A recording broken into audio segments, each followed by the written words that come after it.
बिस्मिल्लाहिर्रहमानिर्रहीम, अस्सलाम वालेकुम जी। मैं नजमुल हसन बाजवा हूं। आज 24 अक्टूबर है, जुमेरात का दिन है।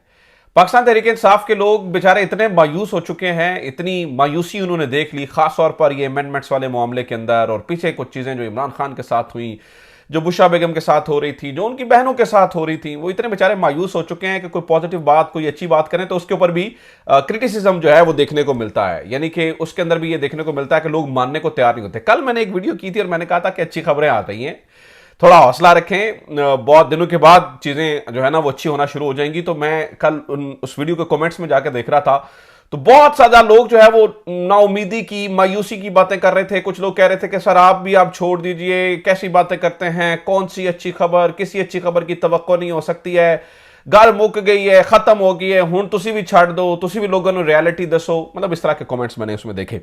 अच्छा, मुझे ये लगा कि पीटीआई की जो फॉलोअर्स हैं वो बेचारे अब इस कदर थोड़े मायूस हो चुके हैं, उनका मोरल इस कदर गिर चुका है कि कोई अच्छी चीज़ भी होगी तो शायद उनको थोड़ा मानते हुए, थोड़ा सोचते हुए, थोड़ा सा वो वक्त लेंगे और कहेंगे कि नहीं नहीं नहीं, इसके पीछे भी कोई छल कपट कोई साजिश वगैरह जो है वो हो सकती है।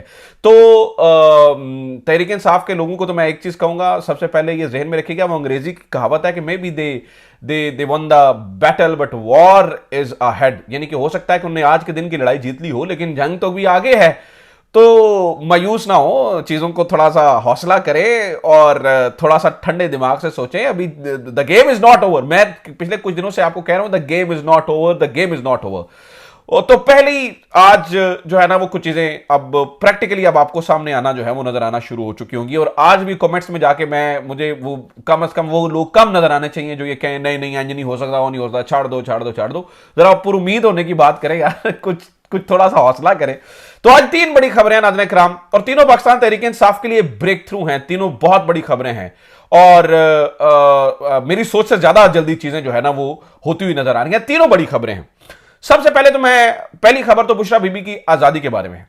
और बुशरा बीबी आजाद हो गई, जेल से रिहा हो गई, बनीगाला में रवाना हो गई, बाहर कोई पुलिस नहीं खड़ी थी और ये सारी चीजें। पहली बात ये ज़हन में रखिएगा कि बुशरा बीबी ने कल ही रिहा हो जाना था। यानी कि कल ही उन्हें, जब कोर्ट से फैसला हुआ तो कल ही उन्हें बनीगाला चला जाना था। लेकिन जानबूझकर जो जजेस थे वो कई फातिहा पे चला गया, कोई फौतगी पे चला गया, कोई फलां जगह पे चला गया। कभी आपने सोचा क्यों ऐसा क्यों हुआ?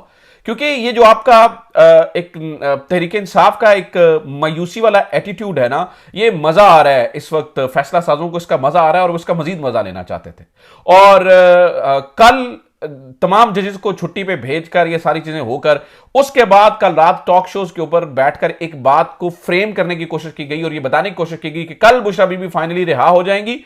और आपको पता है भोंपू जो है उन्होंने अपना किरदार इसके अंदर अदा किया और भोंपू ने कहा कि देखिए ये काइंड ऑफ डील हो रही है, काइंड ऑफ सेटलमेंट हो रही है, अब बुशरा बीबी जो है वो आजाद हो जाएंगी, दिस एंड दैट फलाना फलाना, ताकि लोगों के जहन के अंदर ये डाला जा सके कि देखा जो है ना वो डील हो रही है। अगर वाकई को डील हो रही थी और वाकई को जिस तरह की चीज थी तो ये बात परसों क्यों नहीं हुई, तरसों क्यों नहीं हुई?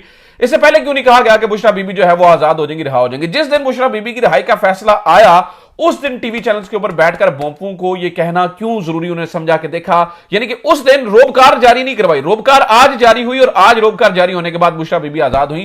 कल का पूरा दिन प्रोपेगेंडा को दिया गया और इतने जबरदस्त तरीके से प्रोपेगेंडा किया जा रहा है। मैं तो बार बार कहता हूं कि समझो, पहचानो, देखो, चेक करो। अब मैं बुशरा बीबी के बारे में आपको बताता हूं और आप खुद सोच के देखिए क्या वाकई ये डील के नतीजे में बाहर निकली है।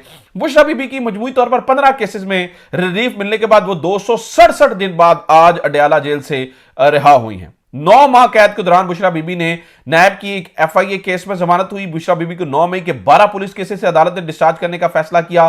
खबर मानिका के मुद्दत में केस से बुशरा बीबी बरी हुई। बुशरा बीबी की 31 जनवरी को पहली दफा गिरफ्तारी तोशाखाना केस में सजा के बाद हुई थी। 1 अप्रैल को बुशरा बीबी की सजा हाईकोर्ट से मुअत्तली के बाद जमानत मंजूर हुई। 3 फरवरी इद्दत के सजा की वजह से 1 अप्रैल तोशाखाना जमानत के बावजूद रिहाई ना हो सकी। जेल कैद के दौरान बुशरा बीबी को 9 मई के 12 केसेस में भी गिरफ्तारी डाली गई। इंसदाद दहशतगर्दी अदालत रावलपिंडी ने बुशरा बीबी को 9 मई के केसेस से डिस्चार्ज कर दिया। 13 जुलाई को बुशरा बीबी को इद्दत केस में सेशन कोर्ट ने बरी किया था। 13 जुलाई को ही तोशाखाना 2 केस में नैब बुशरा बीबी को जेल रिहाई के साथ ही गिरफ्तार कर लिया था। आखिरी केस तोशाखाना 2 केस कल हाईकोर्ट ने बुशरा बीबी जमानत पर रिहाई का हुक्म दिया है। यानी इस बात को आप समझिए, मैं अगर यानी कि इतना कुछ बुशरा बीबी ने 9 महीने के अंदर देखा और आज वो डील करके बाहर आई। आपको लगता है इमरान खान डील कर लेगा और इमरान खान जो है ना वो मान जाएगा इस बात को? इमरान खान के सख्त तरीन मुखालिफ इस बात को मानने को तैयार नहीं है कि वो बंदा डील करके बाहर निकलेगा। वो बंदा जो है ना वो समझौता, यानी कि तहरीक इंसाफ के अपने लोगों ने ये बात करने शुरू कर दिया। हाँ लगता है वो प्रोपेगेंडा में आ गया ना, जब मायूसी छाती है तो मायूसी छाने के बाद जो प्रोपेगेंडा करने वाले हैं वो ज्यादा तगड़े तरीके से काम करते हैं और लोगों के जहनों में घुस जाते हैं। अब सवाल ये कर सकते हैं कि अगर वो डील करके बाहर नहीं आई हैं तो बाहर फिर पुलिस वाले क्यों नहीं खड़े थे, या दोबारा उनको गिरफ्तार क्यों नहीं किया गया, या उनको मजीद जेल के अंदर नहीं रखा गया। बुशरा बीबी को जेल में अंदर रखने का मकसद खत्म हो गया। इमरान खान को ब्लैकमेल करने का मकसद था और ये बड़े बड़े फैसले हो जाने तक बुशरा बीबी को अंदर रखकर इमरान खान को ज़हनी टॉर्चर करने का मकसद था। अब बज़ाहिर वो उसमें कामयाब न हो गए हैं। मैंने आपको बताया ना कि वो जुडिशरी का कंडा काट दिया गया है और बाकी सारी काफ़ी सारी चीज़ें हो गई हैं। सिस्टम को एक इस्तेहकाम जो है ना वो मसनूई तौर पर दे दिया गया है और ये एक गारंटी दे दी गई है कि ए जरा सेटअप जो है 5 साल किधर नहीं जाता, टेंशन ना लो, इजी हो जो, लम्बे पै जो, कोई मसले वाली गल नहीं, कोई परेशानी वाली गल नहीं है, विल सी इट। ठीक है, तो वो 5 साल की गारंटी दे दी गई है और इन गारंटियां, वो गारंटी तो अल्लाह ताला की जात की होती है ना, इंसान क्या गारंटी दे सकता है। यहां पर तो एक लम्हे की गारंटी दी जा सकती, जब अल्लाह की लाठी चलती है तो फिर कुछ और ही हो जाता है। तो कहने का मतलब ये है, इसलिए बुशरा बीबी को आजाद किया जा रहा है, डील के तहत आजाद नहीं किया जा रहा है। इमरान खान ने कभी यह नहीं कहा कि यार आप ऐसा कीजिए, बुशरा बीबी को रिहा कर दीजिए, बुशरा बीबी को छोड़ दीजिए, बात ठीक है देख लेते हैं, कुछ लोग कुछ दो, कुछ लोग कुछ दो वाली उस बंदे की नेचर ही नहीं है।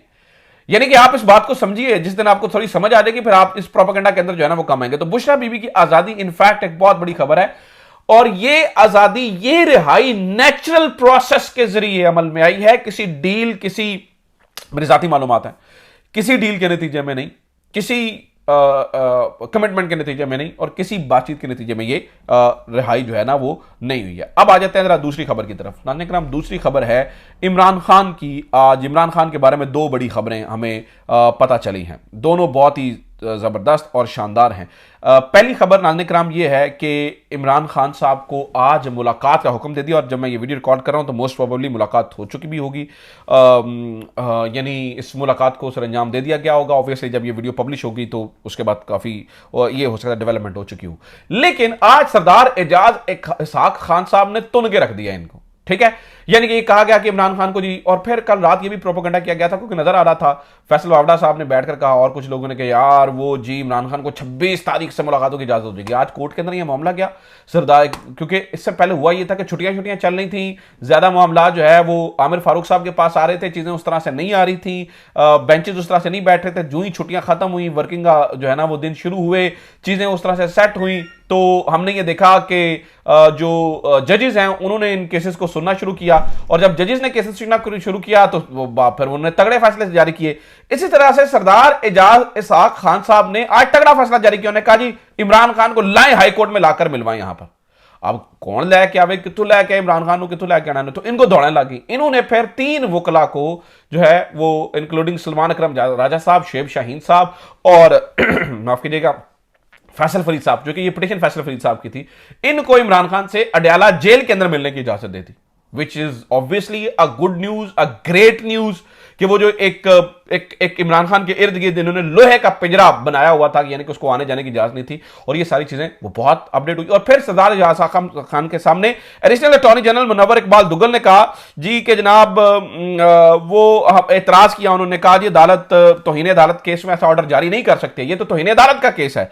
तो इसके ऊपर सरदार एजाज इसहाक खान साहब ने इस्तफसार किया, आप ये कह रहे हैं कि अदालत इतनी बेबस है कि तौहीन अदालत में सजा तो दे सकती है लेकिन ऑन गोइंग कंटेम्प्ट पर कोई कार्रवाई नहीं कर सकती है। आपकी यह बात गैर मंतकी है और इस कानूनी नुक्ते पर मैं आपको जजमेंट लिख कर भी दे दूंगा। उन्होंने कहा जी मैं आपको जो है ना इसके ऊपर जजमेंट लिख के दे दूंगा, यानी कि आप ये कहने की कोशिश कर रहे हैं कि कंटेम्प्ट के नोटिस के अंदर कोई ऑन गोइंग कंटेम्प्ट हो रही हो लेकिन अदालत उसके अंदर नोटिस नहीं कर सकती, यानी कि कैसी बेहुदा बात है।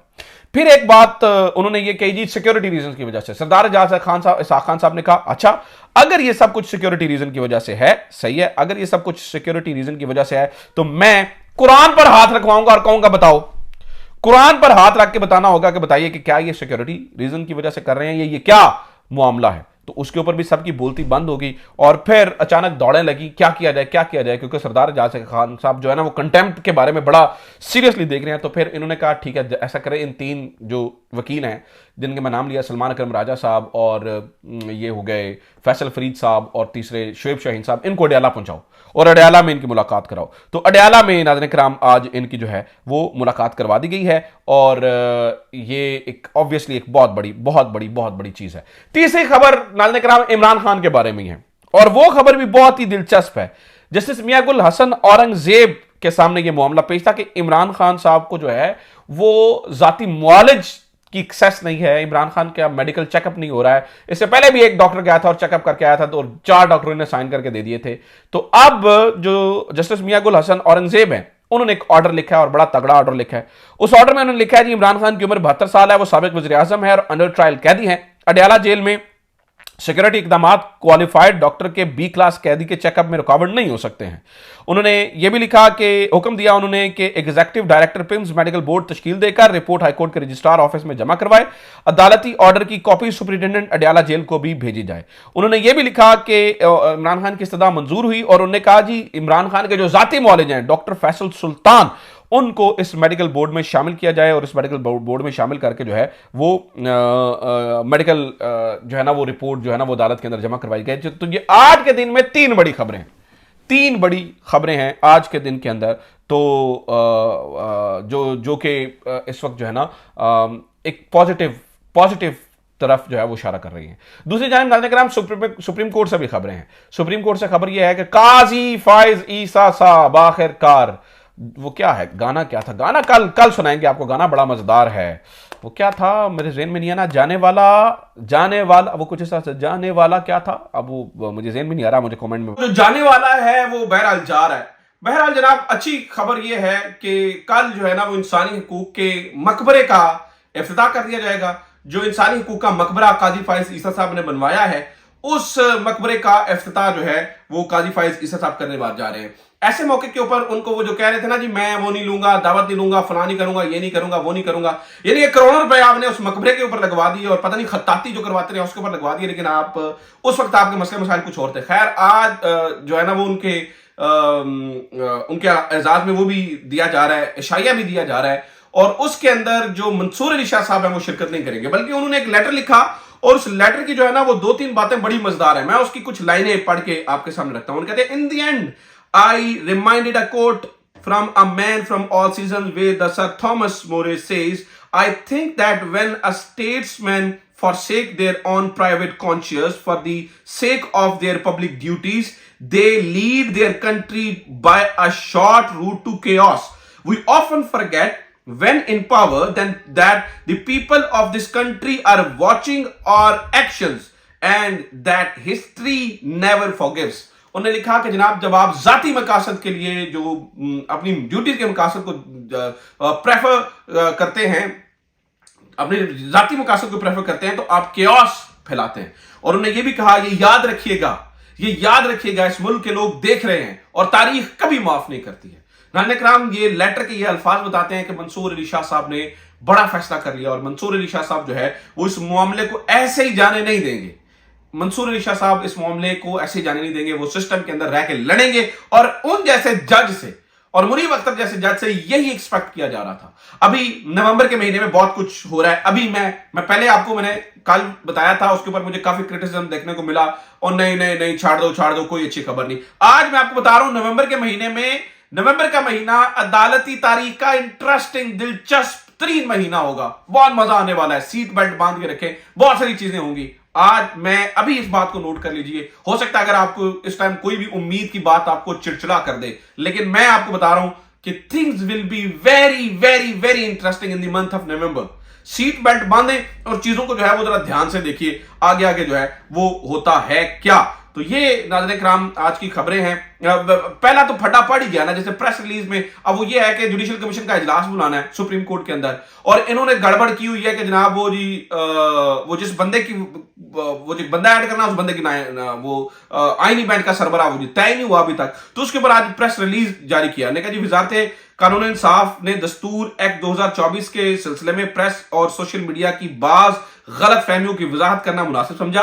दस्तूर के आर्टिकल 175A(2) के मुताबिक जुडिशियल कमीशन पाकिस्तान कमीशन अब 13 अरकान पर मुश्तमिल है। कमीशन अपने पहले इजलास में अदालत उज़्मा के आईनी बेंचों की तश्कील के लिए आर्टिकल 191A के मफहूम में जजों को नामजद करेगा और नामजद जजों में से सीनियर तरीन जज आईनी बेंचों का सबसे सीनियर जज होगा। आईनी बेंचों का सीनियर तरीन जज कमीशन का भी रुकन बनेगा। अगर वो पहले ही कमीशन का रुकन है तो आईनी बेंचों का अगला सीनियर जज कमीशन का रुकन बन जाएगा। यह भी वाज़ेह किया जाता है कि आर्टिकल 175A(2) और 175A(3)(d) को साथ मिलाकर पढ़ते हुए कमीशन का कोई फैसला सिर्फ इस बुनियाद पर बातिल नहीं होगा कि अगर कमीशन में कोई आसामी खाली हो या इसका कोई रुकन गैर हाजिर हो। यानी कि खुद ही बता रहे हैं कि वही साढ़े को लेते गलती होगी जी, साड़ा मसला बन गया जी, ठीक है। आगे वो कहते हैं मजीद बना हाईकोर्ट्स में आईनी बेंचों की तश्कील आर्टिकल 202A के तहत कमीशन की जानिब से की जाएगी। तहम ऐसी तश्कील सिर्फ उस वक्त मुयसर होगी जब पार्लियामेंट इस्लामाबाद हाईकोर्ट की निस्बत और सूबाई असम्बलियां अपनी मुतल्लिका हाईकोर्ट्स की निस्बत करारदाद कुल रुकनियत की अक्सरियत से मंजूर करें। लिहाजा हाईकोर्ट्स में आईनी बेंचों की तश्कील से पहले मुतल्लिका हाईकोर्ट्स के पास वैसे ही मुकदमात की समाअत का दायरा इख्तियार है जैसे कि मज़कूरा तरमीम से पहले था। यानी कि इतना इसके अंदर गड़बड़े हैं। मैं आपको बता दूं, इन्होंने उड़ कहना है एना गड़बड़ा ठीक करने में से 27वीं तरमीम कर दो। यानी कि वो कह रहे हैं कि आईनी बेंच का सरबराह जुडिशियल कमीशन का मेंबर होगा, तो जब वो सरबराह है ही नहीं अभी बना तो जुडिशियल कमीशन का बताएं जुडिशियल कमीशन पूरा कैसे होगा। तो उसके ऊपर ये सारी कहानी सुना रहे हैं। बहरहाल मतलब ये है गड़बड़ है इनके लिए ठीक ठाक गड़बड़ है। देखिए आगे क्या होता है। अपना ख्याल रखिए। खुदा हाफिज पाकिस्तान।